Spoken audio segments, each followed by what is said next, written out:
Hi ಎಲ್ಲರಿಗೂ. ನೋಡಿ ನಮ್ಮ ಮನೆಯವರೆಲ್ಲ ಏನು ಮಾಡ್ತಾ ಇದ್ದಾರೆ. ಇವ್ರು ನಮ್ಮಮ್ಮ. ಅಮ್ಮ ಏನು ಮಾಡ್ತಾ ಇದ್ಯಾ? ಬೆಂಡೆಕಾಯಿಗೆ ಸ್ನಾನ ಮಾಡಿಸ್ತಾ ಇದೀನಿ. ಅಪ್ಪಿ ನೀನೇನ ಮಾಡ್ತಿದ್ಯಾ? ನಾನು ಬೆಂಡೆಕಾಯಿ ಸ್ನಾನ ಮಾಡಿಸ್ಬಿಟ್ಟು ತೊಳಿತಾ ಇದ್ದೀನಿ ಇವಾಗ. ದೊಡ್ಡಮ್ಮ ನೀನು? ನೋಡಿ ನಮ್ಮ ದೊಡ್ಡಮ್ಮ ಎಷ್ಟು ಚೆನ್ನಾಗಿ ದಿಂಡಾಕ್ತವ್ರೆ. ನಮ್ಮ ಅಕ್ಕನೂ ಹಾಕ್ತವಳೆ ನೋಡಿ. ಮೇಘನ ನೀನೇನ ಮಾಡ್ತಿದ್ಯಾ?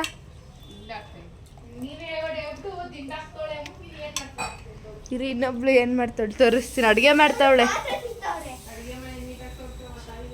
ಅಡುಗೆ ಮಾಡಿ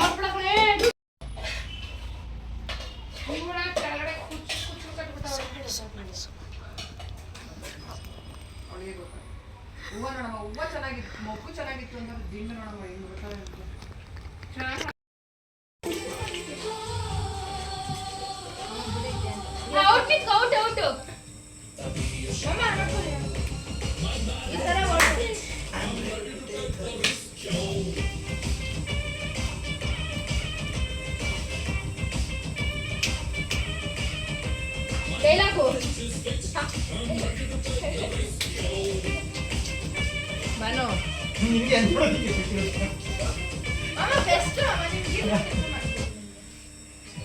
ಯಾವ್ದು ಬಂದಿಲ್ಲ ಇನ್ನೊಂದ್ಸಲ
ಹಾಯ್ ಫ್ರೆಂಡ್ಸ್, ಗಾಡಿ ಪೂಜೆ ಮಾಡ್ತಾ ಇದ್ದೀರಿ. ಎಂಗೇಜ್ಮೆಂಟ್ಗೆ ಹೊರಡಬೇಕು ಹುಡುಗಿ ಮನೆಗೆ ಅಂದ್ಬಿಟ್ಟು ಪೂಜೆ ಮಾಡೋದು. ಇಷ್ಟೆಲ್ಲ ಪ್ರಿಪ್ರೇಷನ್ಗಳು ಮಾಡ್ಕೊತಾ ಇದ್ದಾರೆ ಹುಡುಗರು ಮನೆಯಲ್ಲಿರೋರೆಲ್ಲ. ಅಂದರೆ ಅದೊಂಥರ ಖುಷಿ ಆಗ್ಬಿಟ್ಟಿದೆ. ಹೇಳ್ತಾ ಇರಿ, ಹಂಗೆ ಒಂದೊಂದೇ ಅಪ್ಡೇಟ್ಗಳು ಆಗ್ತಾ ಇರ್ತೀನಿ. ಇದು ಮೊದಲನೇ ಹೆಜ್ಜೆ.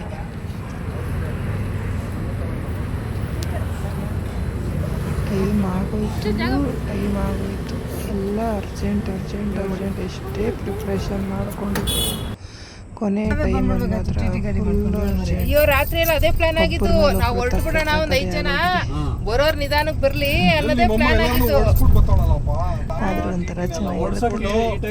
ಊಟ ಮಾಡ್ತಾರೆ. ತಪ್ಪೇ ಇಲ್ಲ, ನನ್ನ ಯಾಕ್ರು ತಪ್ಪು ಅಂತೀರಾ? ಅಲ್ಲ ಕಣೋ, ನಿಮ್ಮ ಯಜಮಾನಪ್ಪನ ಅದು ಇದು ವಾದ ಮಾಡಿಕೊಂಡು ಫೈನಲಿ ಬಂದ್ರಿ ಹುಡುಗಿ ಮನೆಗೆ. ಅವ್ರು ನೋಡ್ರಿ ಈ ಥರ ಡೆಕೋರೇಟ್ ಮಾಡ್ಕೊಂಡಿದ್ರು. ಹೋಗಿ ದೇವ್ರ ಪೂಜೆ ಮಾಡಿ ಆಮೇಲೆ ಎಂಗೇಜ್ಮೆಂಟ್ಗೆಲ್ಲ ನಿಲ್ಲಿಸಿ ಹುಡುಗ ಹುಡುಗಿನ ಮಾಡಿಕೊಂಡ್ರಿ. ನೆಕ್ಸ್ಟ್ ವೀಡಿಯೋದಲ್ಲಿ ನಾನು ಹುಡುಗ ಹುಡುಗಿ ಫೋಟೋಸ್ನೆಲ್ಲನೂ ಅಪ್ಲೋಡ್ ಮಾಡ್ತೀನಿ. ನಮ್ಮ ಚಾನಲ್ ಇಷ್ಟ ಆಗಿದರೆ ದಯವಿಟ್ಟು ಸಬ್ಸ್ಕ್ರೈಬ್ ಮಾಡಿ, ಸಪೋರ್ಟ್ ಮಾಡಿ. ಏನೋ ನಾವು ಒಂದು ಪ್ರಯತ್ನ ಮಾಡಬೇಕು ಅಂತ ಮಾಡ್ತಾಯಿದ್ದೀವಿ. ಸಪೋರ್ಟ್